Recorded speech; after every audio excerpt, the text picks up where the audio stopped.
bola dulu. Oh iya ya. Messi. Namanya siapa? Resi Nanda. Jabatan Sekarang Lead of National Sales itu Sales National Manager. Di Indonesia sendiri ada berapa kantor? Kalau Indonesia kita ada 10-an kantornya ya. Kantornya. Terus ada tempat lain maksudnya kok ada kantornya saja terus ada yang lain? Ada bukan kantor yang lain Pak. Kalau yang sampai sekarang itu kita udah 10 cabang. Cuman di tahun 2025 ini kemungkinan akan nambah. Gitu. Karena klien kita itu sebenarnya juga ada yang di luar dari cabang kita. Misal kayak di Jember itu ada beberapa klien kita juga. Cuman yang handle juga tim Jatim sendiri. Jatim yang di Surabaya ini ya. Nah, gitu. Untuk SDM-nya sendiri berkisar berapa? total. Kalau divisi kita aja, divisi sales aja ya. Kalau saya kan di sales ya, kebetulan itu sekitar 100-an lah. 100-an ke atas ya. Belum termasuk technical support, terus di bawah kayak ada programmer ya. Itu belum termasuk itu, HR dan sebagainya. Gitu. Kalau Bapak sendiri di posisi sekarang, udah dapat berapa lama? Kalau sekarang 3 tahun. Udah 3 tahun. Kalau kerjanya udah berapa lama berarti? 7 tahun, 8 tahun. 7 tahun. Ya, 7 tahun, 8 tahun.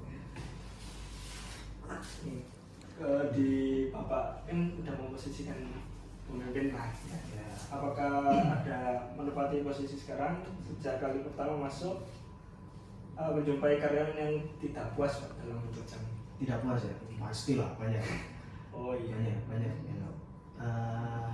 Maksudnya gini, tidak puas itu biasanya ketika mereka mungkin ya punya sudut pandang lain di perusahaan yang lain gitu.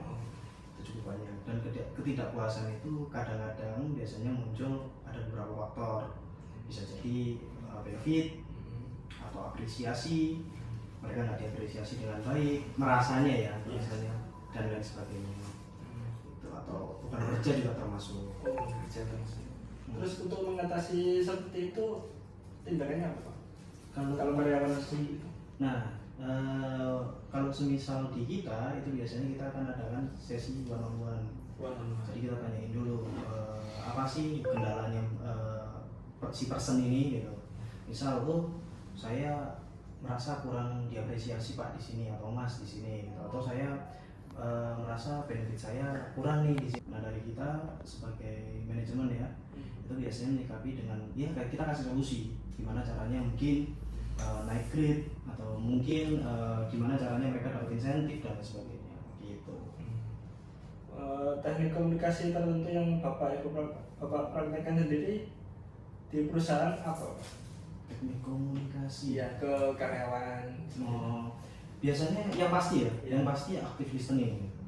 Jadi kita as a leaders gitu ya, kita harus juga jadi pendengar yang baik untuk tim kita gitu. Apa masalah-masalah mereka, terus usahakan jangan memotong pembicaraan mereka dan lain sebagainya gitu. Terus apa lagi ya, sebenarnya hampir semua kepake sih kalau teknik komunikasi ya. Contohnya kayak feedback sandwich itu juga kita pakai. Kita akan coba tanyain feedbacknya, terus kita kritik, kita kasih solusinya gitu, untuk salah satu coachingnya gitu.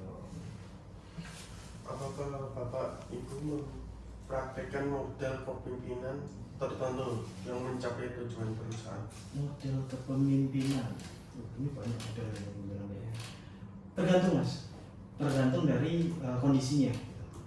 Model apa yang kita pakai? Kalau dikatakan pakai model atau enggak, pasti pakai. Pasti pakai. Contoh kita di sekarang ya. Di sekarang model kepemimpinan kan cukup lumayan banyak. Ada yang transformasional gitu ya. Ada yang transaksional, ada yang otoriter, demokrasi gitu. Nah, itu pasti kita pakai, tapi tergantung kondisinya. Misal kita punya SDM yang misal nih kondisinya mereka udah bisa jalan sendiri tanpa kita harus teriak-teriak dan sebagainya, itu kita pakai transformasional misalnya gitu ya. Kita tinggal memotivasi aja.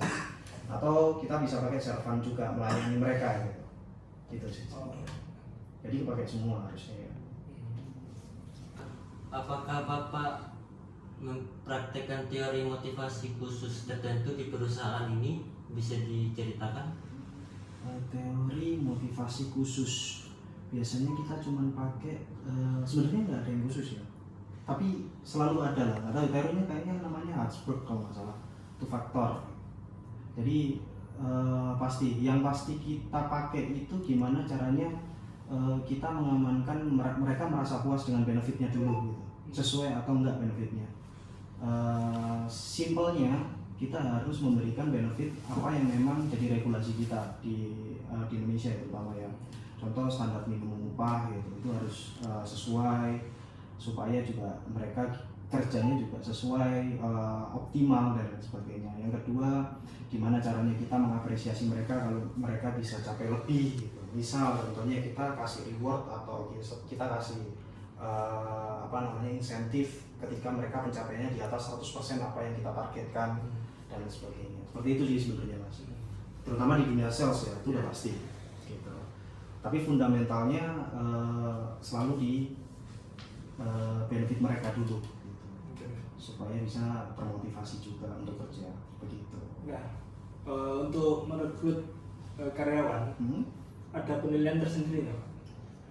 Merekrut karyawan penilaiannya seperti apa? Maksudnya penilaian apa? Untuk sales sendiri kan ada kategori-kategori sendiri, kebutuhan dari perusahaan itu sendiri. Oh iya, pasti. Kalau dari sisi kita penilaiannya pertama komunikasi. Itu komunikasi itu harus setidaknya kita bisa tahu komunikasi kandidat ini possible nggak untuk kita kembangkan potensinya. Di saya pribadi itu biasanya akan melihat kalau memang kita kebutuhannya berpengalaman ya. Kita melihat mereka itu kerjanya di tempat sebelumnya itu sering pindah atau enggak, atau misal 3 bulan pindah itu udah kita ngelihatnya udah nggak sesuai Pak. Kecuali kalau 1 tahun pindah atau 2 tahun pindah, itu saya rasa mereka punya loyalitas, punya dedikasi yang tinggi di perusahaan sebelumnya. Salah satu nilainya itu sih. Bagaimana dengan sekarang kan ada standarisasinya kan Pak? Untuk lowongan pekerjaan untuk karyawan standarnya mungkin 2 tahun pengalaman 2 tahun ya. Nah, apakah di sini sendiri ada standar seperti itu Pak? Yang tadi kan ada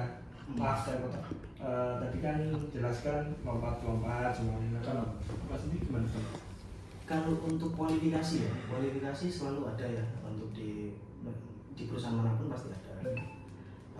Misal di kita umur itu salah satu, jadi kalau untuk sales ya tergantung posisinya. Kalau untuk sales biasanya umur, misal kalau umurnya di atas 50 tahun kan nggak mungkin juga jadi sales lapangan, kasihan juga gitu. Jadi kita salah satu standarisasinya di umur. Terus yang kedua, kalau kita cari pengalamannya minimal 2 tahun. Yang ketiga mungkin punya kualifikasi, misal dari pengalaman ini sejenis atau enggak. Sejenis itu benar. Benar. Oh gitu. Itu buat screening ya. Screening.